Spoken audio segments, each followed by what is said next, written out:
tout à l'heure, je disais que on s'éloigne de Dieu. C'est vrai que quand on s'éloigne de Dieu, plus on s'éloigne, plus on est agité. Parce que tous ces événements qui arrivent vous agitent, mais dangereusement, au point où on finit par douter. Souvent, les gens disent, mais si Dieu existe vraiment, pourquoi toutes ces choses? Mais tout simplement parce que nous nous sommes trop éloignés de lui. La crainte de l'Éternel n'habite plus le monde. Et donc, forcément... puis, le monde n'est pas une génération spontanée. C'est ça.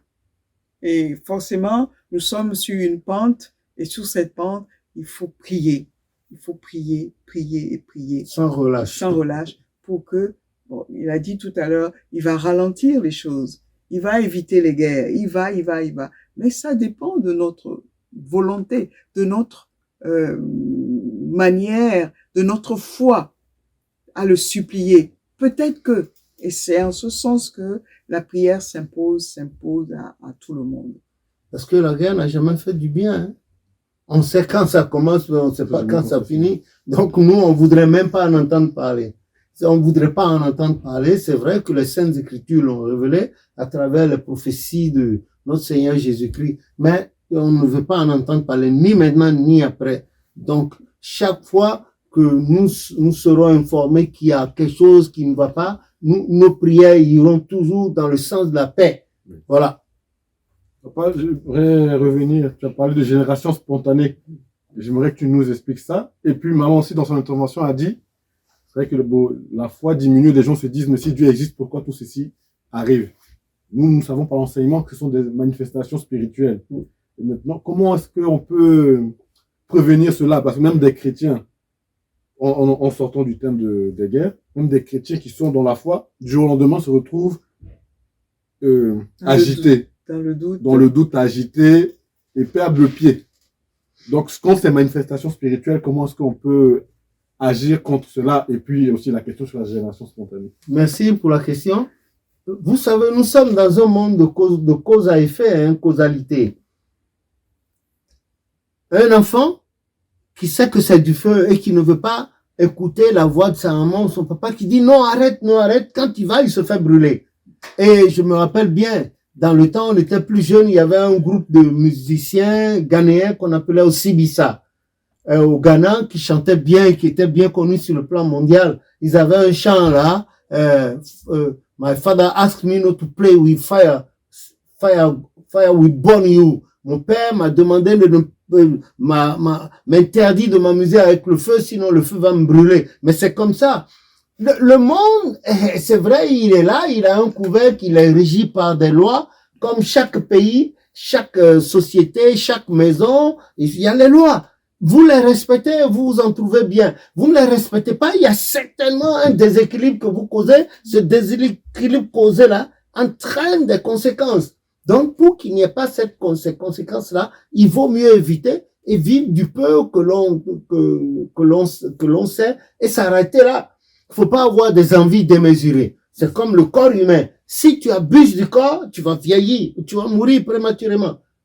Tu fais attention, la nourriture elle est bonne, mais tu n'en abuses pas. L'alcool, pour ceux qui aiment boire l'alcool, un verre, ceux qui on les écoute, un petit verre madère, ça suffirait pour peut-être 1 ou 2 jours. Mais quand tu prends alors plus, allez, tu es au volant, on contrôle l'alcoolémie, on te l'éthylège, tu souffles là-dedans, on voit il a 2 grammes de, allez, on t'arrache tes points, on arrache ton permis, ta voiture va au, c'est normal. Ainsi, hein, l'espagnol dit así es como se anda la vida. Comment c'est ainsi que va la vie? Voilà, c'est comme cela que le monde est. Donc, il faut faire attention dans tout ce que nous faisons, même sur le plan spirituel. Il faut faire attention. Maintenant, je retourne à la théorie de maman. Celui qui fait attention, qui sait que le monde n'est pas une génération spontanée, c'est-à-dire, c'est quelqu'un qui a dû créer le monde. Enfin, pour nous autres qui croyons en Dieu, nous retournons dans Genèse, chapitre 1, et tout y est décrit là.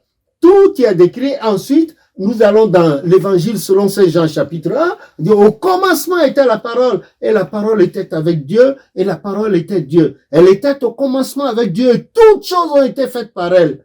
Rien de ce qui a été fait n'a été fait sans elle. En elle était la vie. Et la vie est la lumière des hommes. La lumière, lui, dans les ténèbres, on peut... Et après, nous passons au livre des Psaumes 24. À l'Éternel, la terre et ceux qui l'habitent, le monde et à l'Éternel, la terre et ce qu'elle renferme, le monde et ceux qui l'habitent. Voilà. Et une partie de Jérémie disait, c'est Dieu qui a créé la terre par sa puissance, fondé le monde par sa sagesse et a étendu les cieux par son intelligence. Ce Dieu-là, on ne sait pas où il est. Il est en chacun de nous. Il est. Ce que nous voyons, la nature, les oiseaux, les animaux, tout ça. C'est lui qui a dit, enfin, je m'adresse aux chrétiens dans le monde entier, à tous ceux qui sont croyants, qui croient en la nature, et notamment aux chrétiens célestes ici. Voilà. Donc, on croit en ça, que c'est Dieu. C'est Dieu. Ce n'est pas le non-fait. C'est tout ce qui vient de Dieu. Cela, et tout ce qu'on n'a pas, le non-fait, ça s'adresse aux hommes. Ils ne peuvent pas.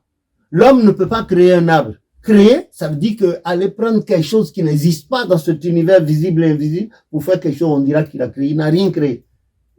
Il a fabriqué, comme le dit en philosophie, homo faber. L'homme est un fabricant, ça s'arrête là. Donc, la génération spontanée, c'est-à-dire, on ne peut pas expliquer son origine. On ne sait pas d'où ça vient. On ne sait pas d'où ça vient. Est-ce qu'il existe de génération spontanée sur la Terre? Je ne crois pas. Même les chenilles, les asticots, naissent à partir des restes de cadavres. Voilà.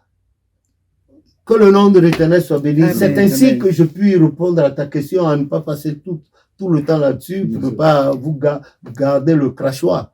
Voilà. Que le nom de l'Éternel soit béni. Amen. Et merci de nous écouter. À bientôt, si Dieu le veut.